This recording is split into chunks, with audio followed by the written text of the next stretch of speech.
Modul warehouse ini bertujuan untuk mendirikan sebuah area penyimpanan barang untuk proses pembelian barang jadi ataupun material yang nantinya akan ditampung di dalam warehouse dengan kapasitas yang lebih besar dan biaya sewa yang lebih murah dibandingkan di area retail.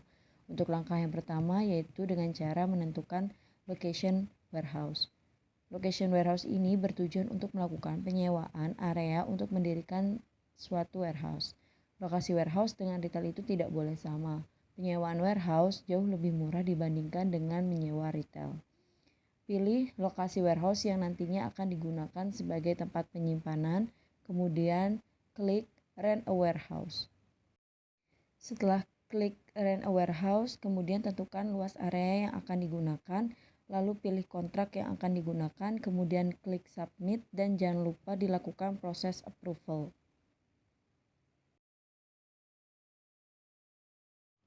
Setelah dilakukannya Rent a Warehouse, kemudian melakukan pembelian finished good atau melakukan pembelian raw material, tergantung keputusan bisnis Anda. Di dalam dua jenis bisnis yang berbeda ini, terdapat kelebihan maupun kekurangan masing-masing dan pastinya dua bisnis ini dapat dilaksanakan secara bersamaan.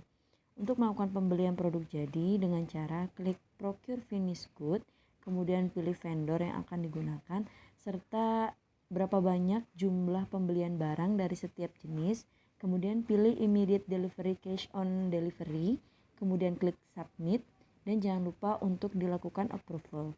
Setelah melakukan pembelian barang jadi tersebut, barang tersebut akan disimpan di dalam warehouse. Untuk pembelian raw material, caranya tidak berbeda dengan pembelian barang jadi, yaitu dengan cara memilih vendor, kemudian menentukan berapa banyak jumlah barang dari masing-masing jenis barang yang akan nantinya dibeli. Setelah itu, klik Submit dan jangan lupa dilakukan approval. Dan barang tersebut akan otomatis tersimpan di dalam gudang. Setelah melakukan pembelian, langkah selanjutnya yaitu melakukan move stock. Proses move stock di sini yaitu proses pemindahan barang dari gudang ke area retail. Proses ini dilakukan secara manual dengan cara menentukan jenis barang apa serta di wilayah mana yang akan dilakukan pemindahan serta berapa banyak jumlahnya. Jika sudah terisi semua, kemudian klik Submit dan lakukan approval. Stok move list di sini yaitu apakah barang yang dilakukan pemindahan sudah sampai di tempat tujuan atau belum dengan cara melihat timetable-nya. Pemindahan barang ini terdapat biaya. Biayanya itu tergantung dengan jarak pemindahan dari warehouse ke area retail. Untuk proses move stock list ini jangan lupa untuk dilakukan approval apabila barang tersebut sudah sampai di tujuan.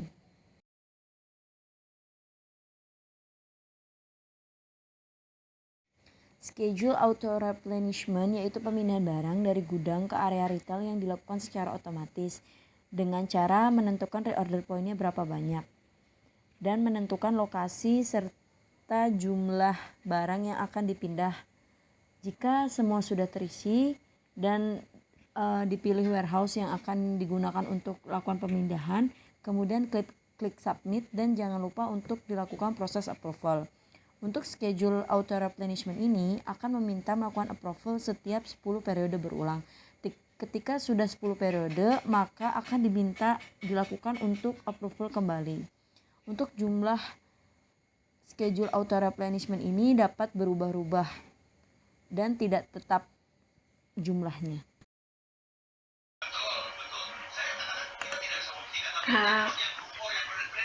Selanjutnya kita akan melakukan retail ya, pembuatan retail dengan cara mengklik retail untuk melakukan pemilihan lokasi.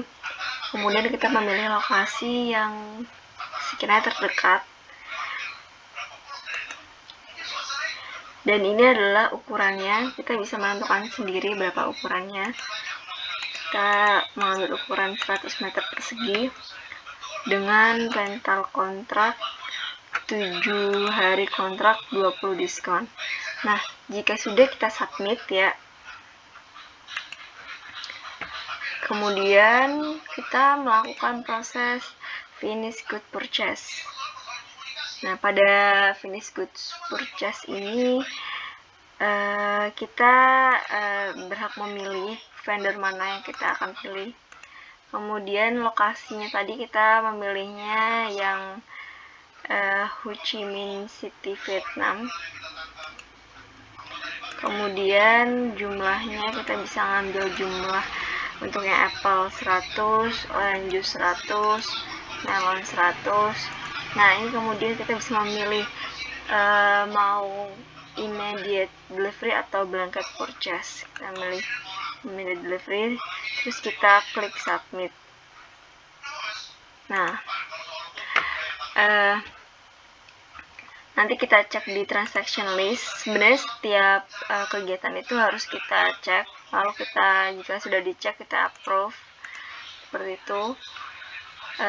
Jika telah selesai, kita ke tahap selanjutnya yaitu retail sales and price. Di tahap ini kita bisa menentukan berapa harga dari setiap makanannya atau setiap produknya. Mulai dari yang apple juice, orange juice, kita bisa menentukan sendiri harganya dari price itu. Nanti kalau sudah selesai, ini kita bisa menaik turunkan harganya. Jika telah selesai, kita akan submit. Begitu, itu adalah proses dari retail. Baik, selanjutnya adalah proses production. Kita klik production, terus kita klik yang mesin, karena production itu pertama kali itu harus menentukan mesinnya. Kita beli by mesin. Nah, ini kita bisa ada dua pilihan ya, mesin A sama mesin B. Nah, tadi kita tuh harus menyesuaikan dengan area di warehouse kita. Karena yang mesin B lebih membutuhkan area yang lebih kecil, jadi kita memilih mesin B. Satu unit. Ya, tadi karena warehouse kita di Manila. Nah, nanti kita akan klik submit. Kemudian jika telah selesai, kita memilih production priority. Jadi production priority ini mencari tahu mana dulu yang akan kita proses gitu. Nanti diklik submit. Selanjutnya adalah kita menuju ke warehouse. Kita menentukan raw materialnya. Nah, jadi untuk menentukan raw material ini kita tuh harus tahu BOM-nya dulu atau bill of material yang biasanya itu diberitahu oleh fasilitator gitu. Nah, kita bisa memilih VRM1 atau VRM2. Tadi lokasinya di Manila kan. Kita bisa memilih berapa box yang dibutuhkan. Terus strawberry ini tadi strawnya itu berapa, terserah. Apple-nya 1000, orange-nya 1000, melonnya 1000. Nah, kan membutuhkan kita kan terdapat 3 jenis buah, otomatis kita harus mengisi boxnya itu sekitar 3000 dan ini juga 3000. Nah, kita langsung membayar kontan. Setelah itu kita klik submit. Nanti akan diproses. Nah, selama melakukan proses ini jangan lupa di approve di transaction list. Jika telah selesai, kita bisa melihat juga mesin yang kita pesan itu sudah ada atau belum. Ini karena tidak terkoneksi oleh jadi tidak terkoneksi oleh fasilitator. Jadi ini masih belum terproses. Ya, seperti itu adalah langkah-langkah dari production. Kalau misalnya nanti di tahap di hari kedua atau periode kedua kita ingin mengganti urutan dari production priority setnya, kita bisa melakukan penggantian urutan production, begitu. Kemudian modul B2B. Modul B2B ini kita akan melakukan penjualan untuk tingkat wholesaler yang berbeda dengan retail yang menjual kepada end user atau customer-nya. Sehingga jumlah penjualan B2B ini dengan jumlah yang besar dibandingkan penjualan yang dilakukan oleh retail.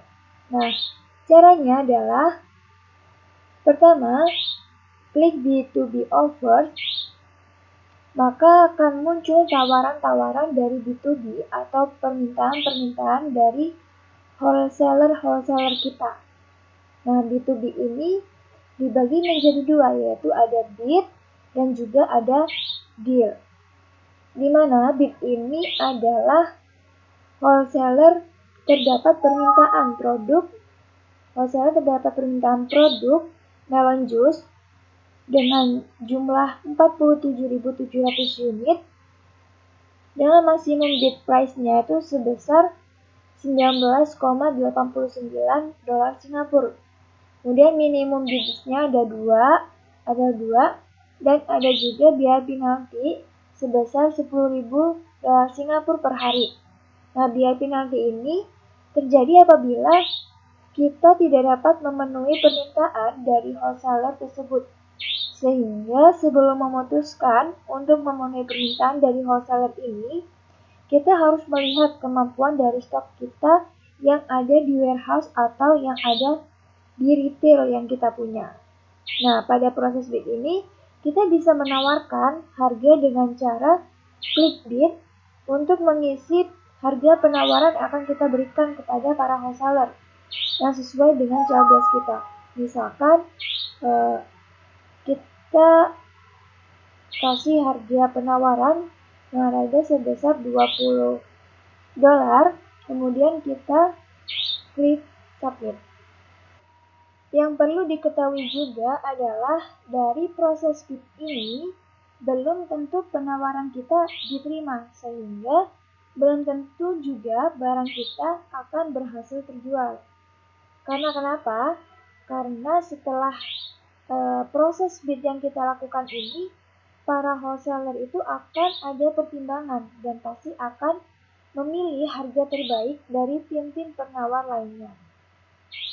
Lalu, untuk mengetahui proses bid berhasil atau tidaknya, yaitu dengan cara klik B2B sales order, maka akan muncul tampilan seperti ini, yang menandakan bahwa proses bid berhasil. Nah, selanjutnya kita harus klik allocate pack and ship untuk dapat melakukan proses delivery kepada wholesaler. Karena kalau seperti ini, tandanya seperti ini adalah ya kita belum mengalokasikan barang atau mengalokasikan barang untuk di-deliverykan atau dikirimkan kepada wholesaler. Maka yang harus kita lakukan adalah alokasi barang yang akan kita kirimkan untuk memenuhi permintaan wholesaler tersebut. Nah, alokasi ini adalah mengalokasikan barang yang akan dipenuhi untuk permintaan wholesaler. Jadi kita akan ambil dari stok barang yang tersimpan di warehouse atau di retail mana yang kita miliki. Nah, contohnya misalkan seperti ini. Kita mengalokasikan barang permintaan dari apple juice ini sebanyak 25.300 unit. Kita alokasikan dengan cara seperti ini. Nah, di sini kita lihat bahwa permintaan produk apple juice ini sebanyak 25.300 unit. Nah, di sini karena kita hanya ada retail Bangkok, retail Ho Chi Minh City, dan warehouse Manila, dan yang terdapat adanya inventory di sini apple juice hanya ada pada warehouse Manila, sehingga yang akan kita alokasikan untuk memenuhi permintaan apple juice tersebut adalah dari Manila sebanyak 25.300 unit yang akan kita alokasikan. Setelah itu, Sementara untuk deal ini ada proses persetujuan secara langsung. Jadi yaitu caranya adalah hanya klik deal dan submit secara cepat, karena ini memang harus dilakukan dengan cepat. Untuk deal ini adalah cepet-cepetan dengan tim lain dalam mengambil kesempatan. Kemudian melakukan alokasi yang sama seperti yang dilakukan pada bid tadi. Alokasinya sama dengan yang telah dilakukan pada bid tadi. Modul forecast ini akan menyajikan data berupa peramalan permintaan yang terjadi di dalam retail dan wholesalers. Di dalam modul forecast ini terdapat dua pilihan, yaitu retail demand dan wholesalers demand. Retail demand akan menyajikan data berupa peramalan di bagian retail untuk masing-masing wilayah yang disediakan. Retail demand akan menyajikan peramalan dalam bentuk grafik. Peramalan ini nantinya akan menyajikan jumlah demand untuk masing-masing jenis barang dan masing-masing wilayah penjualan atau wilayah retail. Dalam grafik tersebut juga dapat diketahui bahwa jenis barang apa serta di wilayah mana serta pada periode berapa yang penjualannya meningkat ataupun menurun, sehingga para entitas dapat menentukan strateginya untuk memenuhi permintaan pada periode tersebut. Wholesale demand akan menyajikan data berupa peramalan yang permintaannya bersumber dari wholesale. Wholesale demand akan menyajikan peramalan dalam bentuk grafik. Peramalan ini nantinya akan menyajikan jumlah demand untuk masing-masing jenis barang dan masing-masing wilayah wholesale. Dalam grafik tersebut juga dapat diketahui bahwa jenis barang apa serta pada wilayah wholesale mana dan pada periode berapa yang penjualannya meningkat, stabil ataupun menurun. Sehingga dengan dilihatnya pada grafik tersebut, para entitas dapat menyusun strategi untuk memenuhi permintaan sesuai dengan keinginan konsumen. Selanjutnya kita akan masuk kepada bagian marketing. Nah, di dalam modul marketing ini, hal pertama yang kita lakukan ialah dengan melakukan set marketing expenses. Nah, di sini kita akan melihat nih, mau produk apa aja sih yang mau kita pasarkan dan kita bisa milih masing-masing wilayahnya yang menurut kita itu produk itu kurang laku. Jadi di sini ada media A, media B, dan media C. Media A itu sendiri menggambarkan untuk yang cocok untuk wilayah, dan media B itu cocok untuk produk, sedangkan media C itu cocok untuk jenis yang lainnya. Jadi di sini kita bisa mengeset mau berapa media A, media B, dan media C-nya itu tergantung strategi dari kelompok atau dari grup kita. Lalu nanti di sini tinggal di-submit. Karena ini gamenya tidak sedang berjalan, nanti habis di-submit tinggal di-approve saja. Setelah kita mengeset marketing expenses kita ini, kita bisa membeli marketing report. Ini di sini cukup mahal nanti, tapi untuk apa kita membeli marketing report? Itu untuk melakukan intelijensi bisnis, atau kita bisa memata-matai proses penjualan pesaing kita itu seperti apa. Mereka itu prosesnya lagi beli apa sih, mereka itu lagi banyakan beli di mana sih gitu. Nanti setelah kita beli, kita tinggal bisa klik submit, lalu kita bisa melihat mereka, bisa memata-matai mereka.